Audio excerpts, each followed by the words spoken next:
Destroy your backlog with these 3 simple mindset shifts. I'm putting all 3 right in the description with the timestamps because I'm not here to waste your time. If you find value in that or any other part of this video, consider a like. Games are supposed to be fun, right? Duh. So looking at your backlog like a list of chores is the fastest way back to doom scrolling. I promise, soon you'll see your backlog like an elegant grand buffet ready for your picking. Let's get into this. Step 1.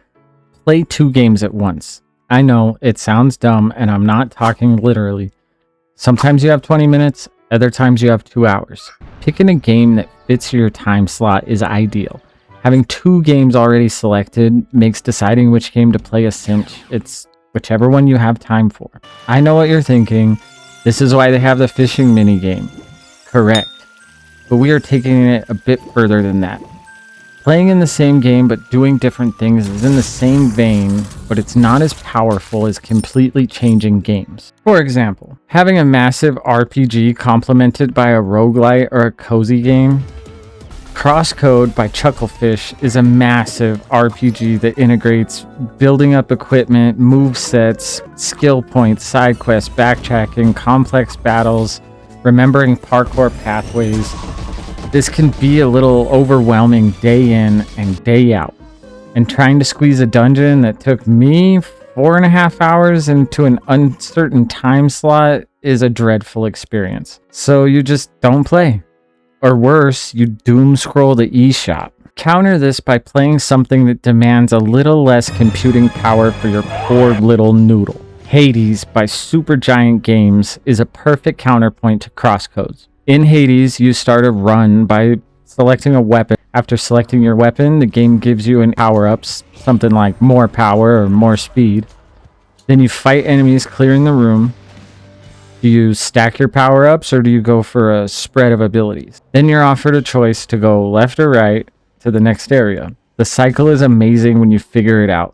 It's as simple as yes or no, dude. 2 power-up options, fight, pick left or right. Your brain goes into an autopilot mode akin to the old Super Mario days when you would just run the whole way, tapping jump like a machine. This starts to build your gaming week. Day 1 is the mentally taxing but fun RPG. Day 2 is the fast-paced, less brain power game that lets you recharge, rinse and repeat. If you get stuck on a hard puzzle in one game, you switch to the other for a while. Instead of being discouraged and not engaging your video games because I'm stuck on that dumb part, you'll come back to that puzzle refreshed, saying that puzzle was easy. This can happen the other way around too. You can get stuck on a boss in Hades and give it a break by just playing CrossCode. Essentially, you have a sit down and play game and a recovery game. This allows you to optimize your gaming time for maximum enjoyment. Many games complement each other this way, but others do not. Playing 2 games that are in the same territory can have the opposite effect. Playing Call of Duty by Infinity Ward and then switching to Far Cry by Crytek will hinder your backlog destroying speed. Both games are first-person shooters that revolve around the same thing. Fundamentally, they're different games with different structures, but according to your brain, yes, I asked it, they are both shooty fast reload games with similar controls and the same dopamine rewards. Good shooting, fast mobility. On the contrary, it sounds crazy, I know, Animal Crossing. Call of Duty and Animal Crossing by Nintendo go together like peanut butter and jelly with pickles. It's amazing if you're brave enough to try it. Take care of your island for a bit, then switch to Call of Duty. Slower, cozy, organizing, relaxing, and then switching to a fast-paced, split-second reaction time is amazing. Any platforming, cozy, top-down, tactical game can be paired with a first-person shooter, real-time strategy, racing, fighting. These are Scarface rules. The world is yours.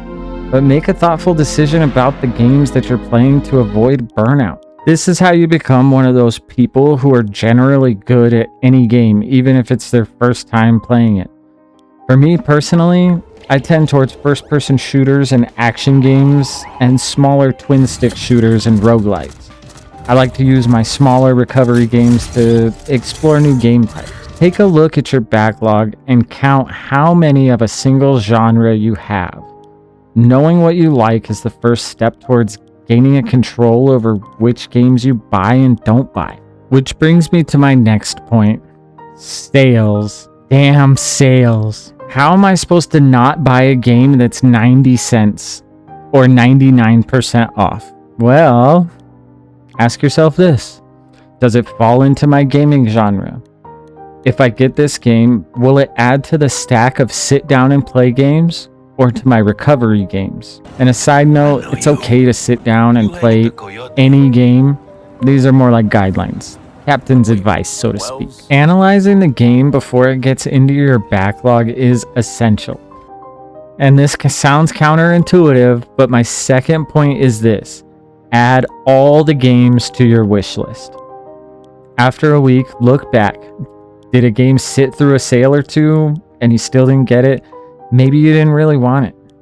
Did you wish list a nostalgic remake because you remember the good old days? Do these games fit your style, or did you get them because they're the hype game? I'm asking you to be honest with yourself. So I'll be honest with you. I wanted to love Cyberpunk.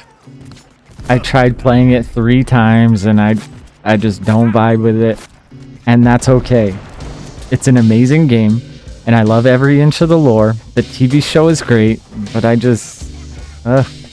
it's okay to give yourself the 007 ejector seat and bail out of there.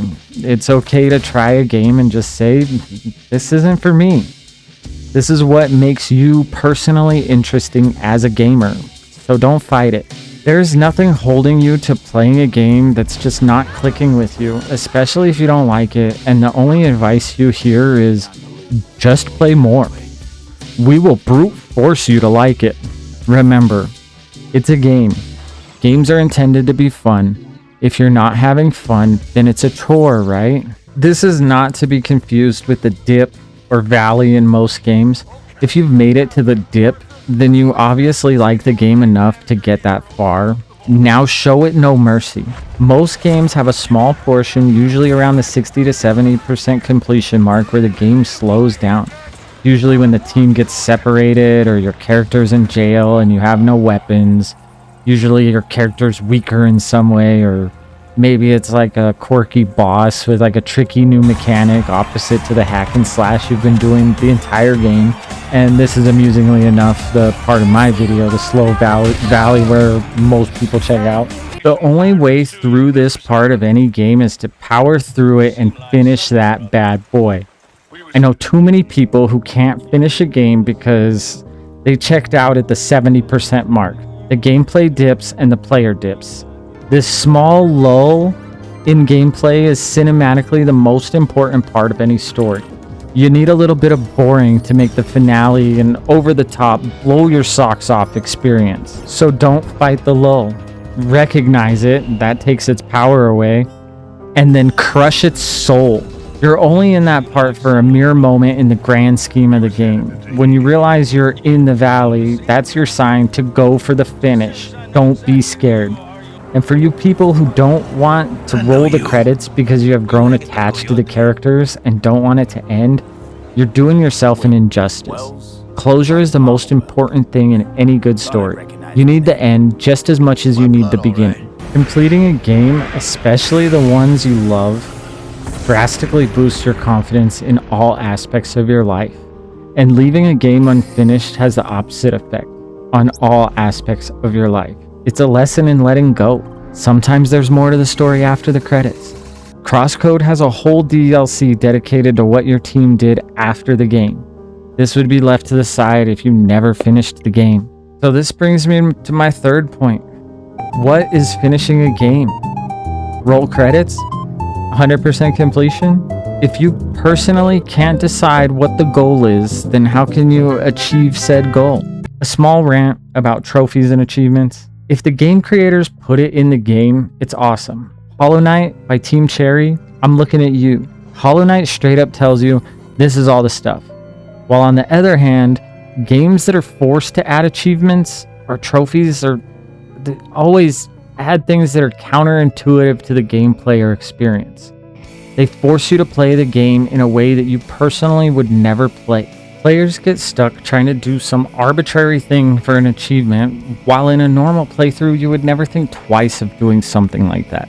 Pure time sinks or multiplayer achievements in dead games, these all lead to burnout, then not finishing games, and then a growing backlog. Small story, my brother and I were playing Monster Sanctuary by Moy Rai Games. It's a heartwarming and surprisingly difficult team-based monster collector that focuses on team building and synergies. There's an achievement for hatching all of the monsters, but the guy in the game asks you to donate to help to the Sanctuary's army. It's about 100 monsters. There are 111 monsters, I think. I was hyped.